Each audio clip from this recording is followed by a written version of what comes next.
बिहार विधानसभा चुनाव में 6 नवंबर को ही पहले राउंड की वोटिंग के बाद अब बारी 11 नवंबर को होने वाले फाइनल राउंड की वोटिंग की है। इस राउंड में सबसे ज्यादा निगाहें बिहार के जिस इलाके पर टिकी हैं वो है सीमांचल। इस इलाके में मुस्लिम वोट अच्छी खासी संख्या में है और आमतौर पर इन्हें आरजेडी का समर्थक माना जाता है। लेकिन इस बार एआईएमआईएम के सांसद असदुद्दीन ओवैसी और जन स्वराज के प्रशांत किशोर ने सीमांचल में अच्छी मेहनत की है। अररिया, कटिहार, किशनगंज और पूर्णिया के करीब 24 विधानसभा क्षेत्रों में मुसलमानों की आबादी तकरीबन आधी है।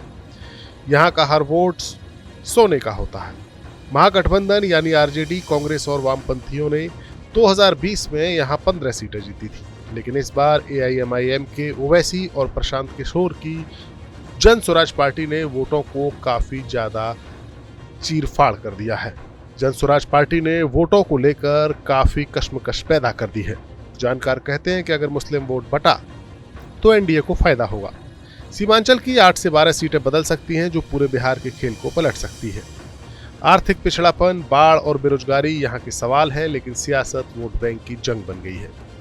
सबसे पहले समझते हैं सीमांचल की अहमियत। बिहार की कुल 243 सीटों में से 24 सीटें हैं, लेकिन इसका असर 80 से ज्यादा सीटों पर पड़ता है। मुस्लिम आबादी राज्य में 17 से 19% है, जो सीमांचल में 48% तक पहुंच जाती है। लंबे वक्त से ये वोट आरजेडी के एमवाई यानी मुस्लिम यादव गठजोड़ से बंधे रहे। 2020 में महागठबंधन ने यहाँ मजबूत पकड़ बनाई, लेकिन एआईएमआईएम ने 5 सीटें जीत ली। अमौर, बहादुरगंज, जोकीहाट, कोचाधमान और बेसी। इससे मुस्लिम वोट बटा और एनडीए ने करीबी मुकाबलों में फायदा उठाया। इस बार भी वही खतरा है। ओवैसी ने सीमांचल को उपेक्षित इलाका बताते हुए लोकसभा में बिल तक पेश किया, जिसमें आर्टिकल 371 के तहत विकास परिषद बनाने की मांग की थी। लेकिन आरजेडी ने ओवैसी को अपने गठबंधन में शामिल करने से इनकार कर दिया, क्योंकि उन्हें डर है कि इससे मुस्लिम यादव एकता टूटेगी और बीजेपी को फायदा हो जाएगा। कांग्रेस भी खामोश है, क्योंकि राष्ट्रीय स्तर पर बीजेपी का हमला उसे झेलना पड़ेगा। अब आरजेडी के लिए ओवैसी की चुनौती काफी तगड़ी है। आरजेडी इस बार सीमांचल से 9 सीटें लड़ रही है। कटिहार, सिकटी और बनममखी जैसी पुरानी सीटें उसने वीआईपी और कांग्रेस को दी है, लेकिन एआईएमआईएम 15 सीटों पर उतरी है।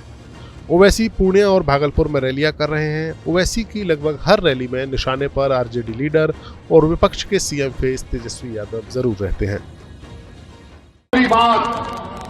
तेजस्वी यादव ने आज मीडिया को इंटरव्यू देते हुए कहा कि असदुद्दीन ओवैसी से मीडिया के लोगों ने पूछा, एक मोहतरमा ने पूछा कि आप ओवैसी से क्यों इत्तेहाद नहीं किए, तो तेजस्वी ने कहा कि ओवैसी, क्या कहा उसने, ओवैसी एक्सट्रीमिस्ट है, चरमपंथी है, इंतहा पसंद है, दहशतगर्द है।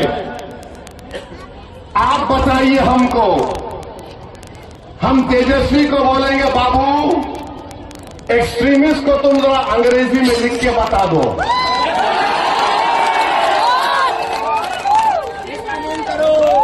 हमको एक्सट्रीमिस्ट बोलता है, नहीं सुनिए, हमको एक्सट्रीमिस्ट क्यों बोलता है? इसलिए बोलता है कि मेरे चेहरे पे दाढ़ी है, सर पे टोपी है, मैं नमाजी हूं, मैं अल्लाह की इबादत करने वाला हूं, मैं किसी के आगे सर नहीं झुकाता सिवाय जमीन व आसमान के खालिक के। सीमांचल में 5 से 10% मुस्लिम वोट भी अगर बटा तो आरजेडी गठबंधन को 8 से 12 सीटें गंवानी पड़ सकती है। तेजस्वी यादव ने एसआईआर पर सवाल उठाए हैं, जहां 7.7% वोट कटे हैं, लेकिन ओवैसी का फोकस मुस्लिम मुद्दों पर है, बेरोजगारी, बाढ़ नियंत्रण और शिक्षा। अगर युवा मुसलमान एआईएमआईएम की तरफ झुकते हैं तो आरजेडी का एमवाई फॉर्मूला सीमांचल में फेल हो सकता है। वहीं प्रशांत किशोर की जन स्वराज के क्या चांस है, ये जानना भी जरूरी है। पीके ने साल 2022 में पार्टी बनाई और अब सभी 243 सीटों पर अकेले लड़ रहे हैं। सीमांचल में 24 सीटों पर पीके के उम्मीदवार हैं। वो युवाओं को ललकार रहे हैं कि गवर्नेंस पर वोट दो, जाति पर नहीं। जन स्वराज ने मुसलमानों को 40 टिकट दिए हैं और आरजेडी को चैलेंज किया कि वो भी उसके बराबर की टिकट मुसलमानों को दे, लेकिन आरजेडी ने ऐसा नहीं किया। अब देखना होगा कि ओवैसी और प्रशांत किशोर की ये मेहनत सीमांचल में क्या रंग लाती है। Bureau report, news nation.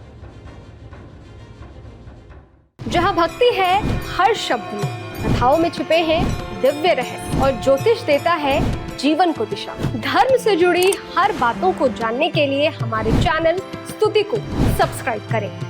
Channel पर जाने के लिए इस लिंक पर क्लिक करें।